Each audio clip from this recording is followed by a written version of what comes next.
बहुत समय पहले की बात है। एक छोटे से गांव में अर्जुन नाम का एक व्यक्ति रहता था। अर्जुन बहुत जिज्ञासु था और हर समय भगवान के अस्तित्व और जीवन के अर्थ को समझने की कोशिश करता रहता था, लेकिन उसके सवालों का उत्तर उसे कभी नहीं मिल पाता।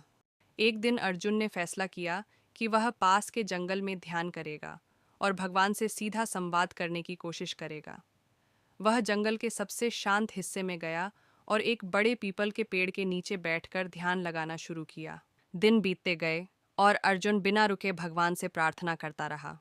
हे भगवान, मुझे बताइए कि इस जीवन का असली अर्थ क्या है। हमें इतने दुख और परेशानियां क्यों सहनी पड़ती हैं। कई दिनों बाद अचानक पेड़ के ऊपर से एक दिव्य आवाज गूंजी। अर्जुन, तुम्हारे सवाल का उत्तर मैं दूंगा, लेकिन पहले तुम्हें एक कार्य करना होगा। अर्जुन ने चौंक कर ऊपर देखा और पूछा, भगवान, मैं आपकी हर आज्ञा का पालन करूंगा। कृपया मुझे बताइए कि मुझे क्या करना होगा। आवाज आई, गांव के सबसे गरीब व्यक्ति को खोजो और उसे खुशी दो। जब वह व्यक्ति पूरी तरह से खुश हो जाएगा, तभी तुम्हें जीवन का अर्थ समझ आएगा। अर्जुन तुरंत गांव की ओर चला गया।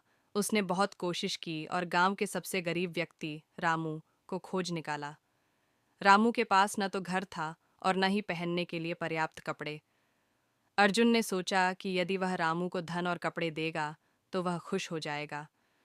अर्जुन ने रामू को पैसे और कपड़े दिए। रामू बहुत खुश हुआ, लेकिन कुछ दिनों बाद अर्जुन ने देखा कि रामू फिर से परेशान था।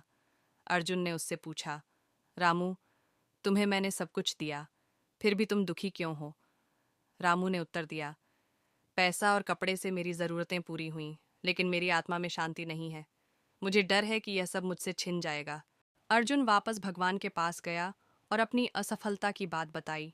भगवान ने मुस्कुराते हुए कहा, अर्जुन, खुशी बाहरी चीज़ों से नहीं बल्कि भीतर से आती है। सच्चा सुख तब मिलता है जब तुम दूसरों की निस्वार्थ मदद करते हो और खुद की इच्छाओं को छोड़कर सबकी भलाई के लिए सोचते हो। अर्जुन ने इस पर गहराई से विचार किया। अब उसने यह समझा कि जीवन का असली अर्थ खुद के लिए जीने में नहीं, बल्कि दूसरों के लिए जीने और अपनी आत्मा की शुद्धि में है। उसने अपनी जिंदगी लोगों की सेवा और सच्चे ज्ञान की खोज में समर्पित कर दी। कहानी से सीख, भगवान का ज्ञान हमें सिखाता है कि सच्ची खुशी और शांति बाहरी सुख सुविधाओं में नहीं, बल्कि निस्वार्थ सेवा, प्रेम और आत्मा की शुद्धि में है। जब हम दूसरों के जीवन को बेहतर बनाते हैं, तभी हमारा जीवन भी सार्थक बनता है।